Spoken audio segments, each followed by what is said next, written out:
তোমাদের সবাইকে স্বাগতম জানাচ্ছি। আজকে কারেন্ট অ্যাফেয়ার্সের 20টা গুরুত্বপূর্ণ জিকের প্রশ্ন নিয়ে আবার চলে আসলাম তোমাদের সামনে। প্রথম প্রশ্ন যেটা বলেছে, কোন কোম্পানির সিএমডি হিসাবে দায়িত্ব গ্রহণ করলেন অমিতাভ মুখার্জি?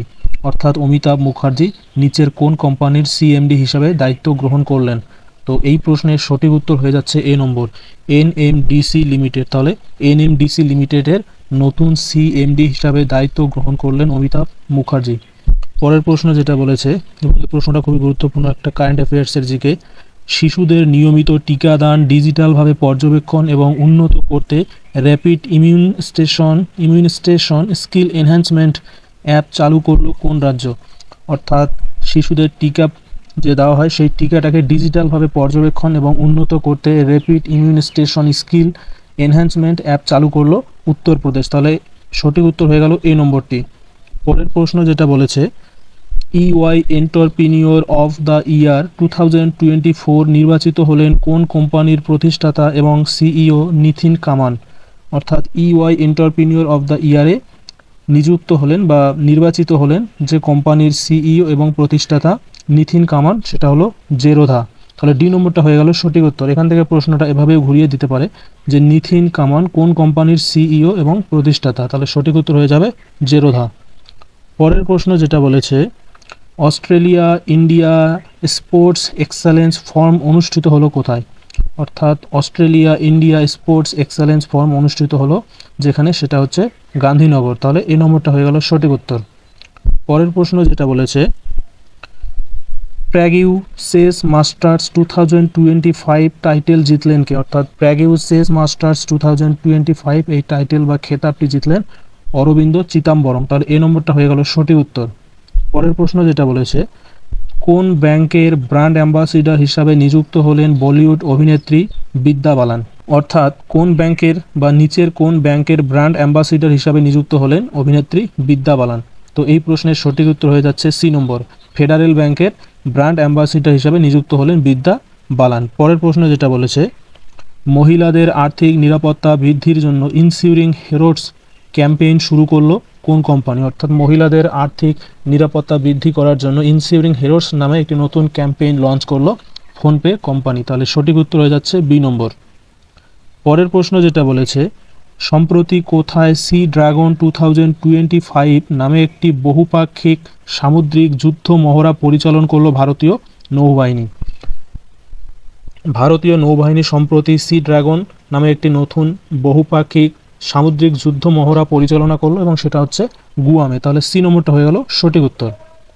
পরের প্রশ্ন যেটা বলেছে, দিল্লি ক্যাপিটালসকে পরাজিত করে দ্বিতীয়বার ডাব্লিউপিএল বা ওমেন্স প্রিমিয়ার লিগ টাইটেল জিতলো কে? অর্থাৎ দিল্লি ক্যাপিটালসকে পরাজিত করে দ্বিতীয়বার ডাব্লিউপিএল টাইটেল জিতলো মুম্বাই ইন্ডিয়ান্স। তাহলে বি নম্বরটা হয়ে গেল সঠিক উত্তর।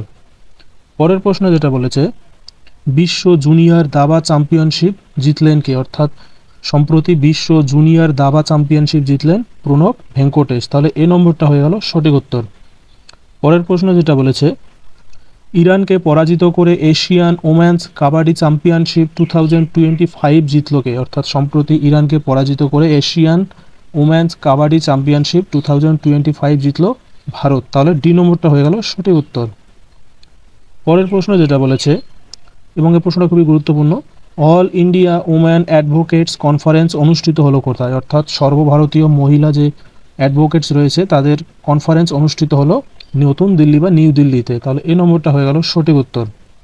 পরের প্রশ্ন যেটা বলেছে, সিট ক্যাপাসিটি এর দিক থেকে বিশ্বের দ্বিতীয় দ্রুততম বর্ধনশীল বিমান সংস্থা হয়ে উঠল নিচের কোন বিমান সংস্থা? অর্থাৎ সিট ক্যাপাসিটির দিক থেকে বিশ্বের দ্বিতীয় দ্রুততম বর্ধনশীল বিমান সংস্থা হয়ে উঠল ইন্ডিগো। তাহলে এই নম্বরটা হয়ে গেল সঠিক উত্তর। পরের প্রশ্ন যেটা বলেছে, এবং এই প্রশ্নটা খুবই গুরুত্বপূর্ণ, ভারতীয় বিমান বাহিনীর পেনশনভোগী এবং প্রবীণ সৈন্য এবং তাদের পরিবারকে সহায়তা ও পরিষেবা প্রদানের জন্য প্রজেক্ট হক নামে একটি নতুন প্রজেক্ট বা প্রকল্প চালু করলো কোন ব্যাংক?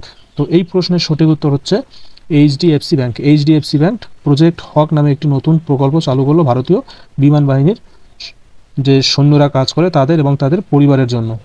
পরের প্রশ্ন যেটা বলেছে, এবং এই প্রশ্নটা গুরুত্বপূর্ণ, গ্লোবাল টেরোরিজম ইন্ডেক্স 2025 এর শীর্ষে কে রয়েছে? অর্থাৎ গ্লোবাল টেরোরিজম ইন্ডেক্সের যে নতুন রিপোর্ট পাবলিশ হলো 2025-এ, এখানে শীর্ষে বা 1 নম্বরে রয়েছে কোন দেশ? তো এই প্রশ্নের সঠিক উত্তর হয়েছে বুরকিনা ফাসো, তাহলে ডি নম্বরটা হয়ে গেল সঠিক উত্তর। পরের প্রশ্ন যেটা বলেছে, clean coal energy and net zero centre তৈরির জন্য কোন ইনস্টিটিউশনের সাথে মৌ স্বাক্ষর করলো কোল ইন্ডিয়া, অর্থাৎ কোল ইন্ডিয়া নতুন কোন ইনস্টিটিউশনের সঙ্গে মৌ স্বাক্ষর করলো, এবং সেটার কারণটা হচ্ছে clean coal energy and net zero centre তৈরি করার জন্য। তো এই প্রশ্নের সঠিক উত্তর হয়ে যাচ্ছে সি নম্বর, আইআইটি হায়দ্রাবাদের সঙ্গে চুক্তি স্বাক্ষর করলো কোল ইন্ডিয়া। পরের প্রশ্ন যেটা বলেছে, ক্যাপচার কার্ড উৎসব কোথায় পালন করা হলো, বা ক্যাপচার কার্ড উৎসব কোন রাজ্যে পালন করা হলো? এই প্রশ্নের সঠিক উত্তর হয়ে যাচ্ছে বি নম্বর, মিজোরামে ক্যাপচার কার্ড উৎসব পালন করা হলো। পরের প্রশ্ন যেটা বলেছে, গুরুত্বপূর্ণ একটা প্রশ্ন, হিন্দুস্তান পেট্রোলিয়াম কর্পোরেশন লিমিটেড বা এইচপিসিএল এর সিএমডি হিসাবে নিযুক্ত হলেন কে?